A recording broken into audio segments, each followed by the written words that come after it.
Hey friends, welcome back to Homestead on a Prayer. We're here today with another gift idea video. This one's going to be 10 videos for the aspiring homesteader in your life. So anytime I mention a really specific gift idea, I'm going to go ahead and link it in the video description so that you can find that exact gift. There's a couple gifts I'm going to mention that are kind of an idea or a suggestion, and you can go ahead and customize that idea to the taste of the person that you're buying for.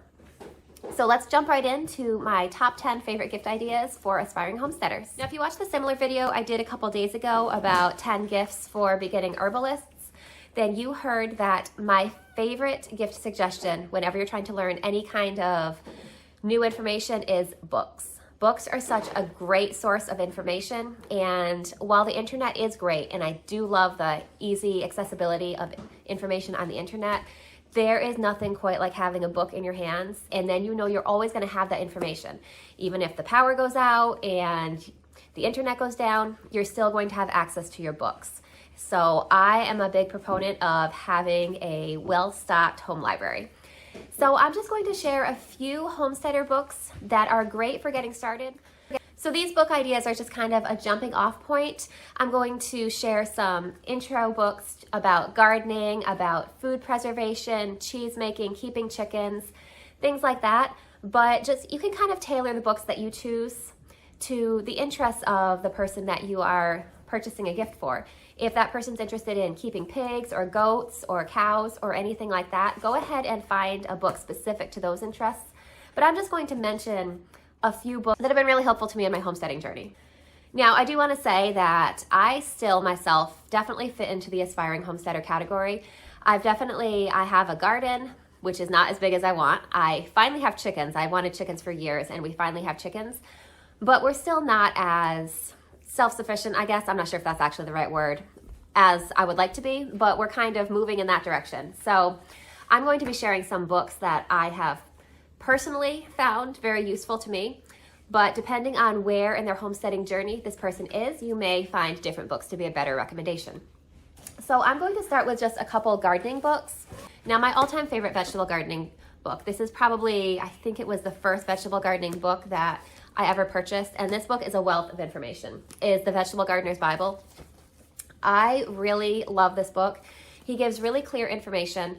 He starts off with just some general gardening information and then talks about specific plants or categories of plants and talks a little bit more about how to specifically grow those. One thing that is useful to me is that the author of this book gardens in a similar climate to me. We're both in New England, and so for me personally, that's very helpful. But I do think that a lot of the information in this book would apply to anyone, no matter where you're gardening. So I definitely recommend this book. This is a great intro beginning book. Another gardening book that I really enjoy because it kind of gives information about extending your growing season, which is something that is really important to me, especially being in New England where I have a shorter growing season, is The Year-Round Vegetable Gardener. I really enjoy this book because she's very down to earth with her suggestions. She gives some great practical tips for extending your growing season. And honestly, I think even though I like this book specifically because I'm in an area with a shorter growing season, but I think even if you're in a warmer area, I think some of these tips would probably be helpful as well. So I do definitely recommend this book. Now, as kind of a general introduction to homesteading in general, this is a new book. I just got this book pretty recently, actually. I think it just came out a couple months ago, but I have really been enjoying this book. This is The First Time Homesteader, and it's kind of an overview of a lot of different aspects of homesteading.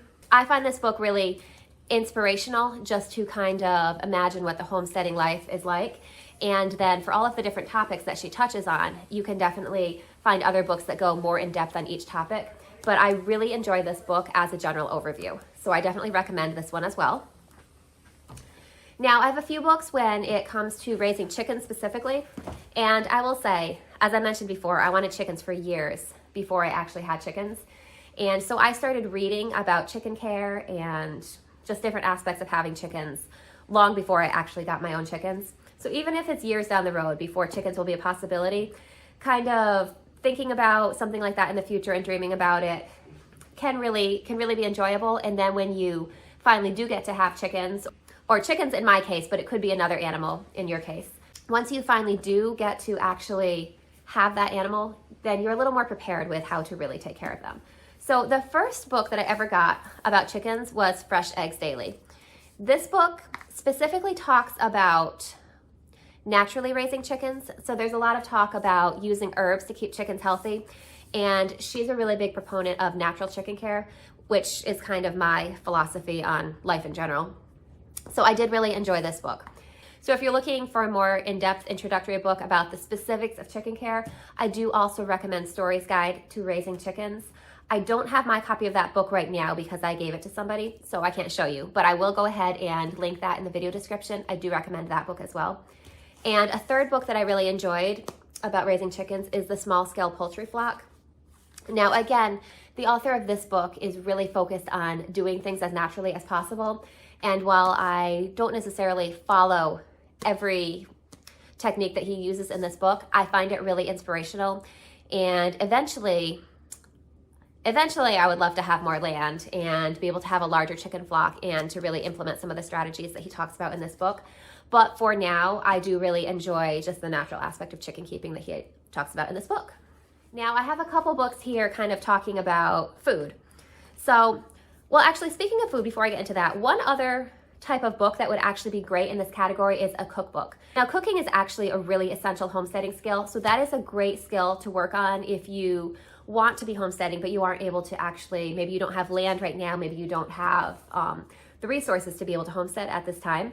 Cooking is a really great way to prepare yourself for that because cooking is a really essential homesteading skill. So cookbooks would also be a great addition here. Now, I have this book. This is the Ball Complete Book of Home Preservation or Home Preserving. I really like this book. This is a great book, especially if you want to learn how to can. It has some great safe tested recipes in this book, and it does a really thorough walkthrough of the canning process. So I do definitely recommend this book, especially if you're interested in learning how to can. Now, a whole other area of homesteading, which I've kind of dabbled in a little bit, but I haven't gotten into really seriously yet, is cheese making at home. Now, this book, Artisan Cheesemaking at Home, is a really good book. I followed a couple recipes in this book, and I've had really good results. So there are lots of great books about cheese making out there. There's actually quite a few on my wish list, but this is one that I actually have, and I actually do really enjoy this book. So I recommend this book. And as I said, these books are really a jumping off point. I could have easily made a video of just homesteading books in general, and honestly, I could make another video just showing my wish list of books that I haven't actually read but I want. But we are going to move on to the number 2 suggestion on my list. So the second suggestion on my list relates to composting. Composting is another skill that's really important when you are looking into homesteading and living naturally. And maybe if you're in an area where you don't have the land that you want yet, composting is something that can be done on a really small scale. If you just have a small property and a small garden, learning how to compost now can be really important. And so one of the things on my list, it's not all that glamorous, but it's really useful, is this stainless steel composting pail. As I said, that doesn't really seem like something that's a glamorous gift, but when I first started composting, I was just composting in, plastic Tupperware container. I would collect my food scraps in plastic Tupperware containers and take it outside. It's not really the greatest because it can make your house smell a little bit. It makes it look messy. It can attract flies. It's not ideal. And so just the simple step of having that composting pail on your counter is just a great step towards sustainability. And I'll show you, don't mind the inside of my composting pail, it's kind of dirty, but it has a charcoal filter here, and this will allow air into your compost, but at the same time, it doesn't allow smells out. So that is a great way to compost without exposing your home to odor. Now, if you're in, or the person that you're buying for is in an apartment and doesn't have any access to land at all to compost, another option is to look into vermicomposting. That is something that I do not have a specific product suggestion for because I have not actually done that myself, but that is something that I would love to get into. And I've heard of people living in apartments with very small space having great success with vermicomposting. And if you don't have land and you're only able to grow a small container garden, then you're not going to need a large amount of compost, and so vermicomposting can be a great option. So if anyone watching this video has successfully done vermicomposting, especially in a small space like an apartment, can you leave any tips or suggestions in the comments below so that people can look into it and get some ideas? That would be greatly appreciated, and honestly, I would like to see those tips as well. So let's move on to number 3 on my gift suggestion list. So number 3 on my gift suggestion list is some sort of grow kit. This is one of those gift ideas that I mentioned that can kind of go a lot of different ways. You could get a mushroom grow kit. There's grow kits where you can grow mushrooms right on your kitchen counter. You can get a kit to make a windowsill herb garden. Anything like that would be a great option. Get a microgreen growing kit. Anything, especially this time of year, anything that you can grow inside that doesn't take up a lot of space. Now, growing inside is a great option for when it's cold outside. It's also a great option if you don't really have land. If you only have an apartment or if you have really small land. Growing inside is a great way to kind of get some experience with growing things without taking up, it's not a huge commitment with time and it's not a huge commitment with space or resources. So that is a great option for someone who is interested in homesteading, but maybe not yet at a place where they can homestead. So number 4 on my list, and this is where you're going to definitely want to know your gift recipient well, is a sourdough starter. Now, a sourdough starter is a commitment. So it's not alive in the same way that like a puppy is alive, where it's going to need that same level of care, but it is still alive, and a sourdough starter is going to need regular feeding and regular care. So just make sure, if you're interested in getting this for somebody, I personally think it's a great gift, but you want to make sure that the person that you are getting it for is okay with having something that's going to require continual care. Now, that being said, a sourdough starter is really easy to maintain. It doesn't take a lot of care, but it is still a commitment. But sourdough is a great skill to have for homesteading, and it's a great skill to have anyway, just even in the kitchen. It's a great way to not have to rely on commercial yeast from the store when you're baking bread. I know in my area anyway, in 2020, when all that craziness happened, it was really hard to find yeast at the store. I couldn't find yeast for several months anyway, and I was really thankful to have my sourdough starter during that time because I could still make delicious bread even without having yeast. So a sourdough starter is a great option, especially if you're kind of wanting to homestead and not really able to yet. That's a great skill you can work on developing before you have the land and the resources to really have a homestead. Now, if the person that you're purchasing for already has a sourdough starter, there's some great accessories with making bread that you can look into. I have this little bread lom here. This is basically a very sharp razor blade, and you can use this to score your bread. You can make pretty patterns in your bread. You can also kind of control the shape of your bread a little bit by scoring. So something like that makes a great stocking stuffer or a great gift for someone who's into bread baking. Now, you can also get a bread banneton, like a proofing basket that you shape your bread in. I don't actually have one of those, so I can't show you that.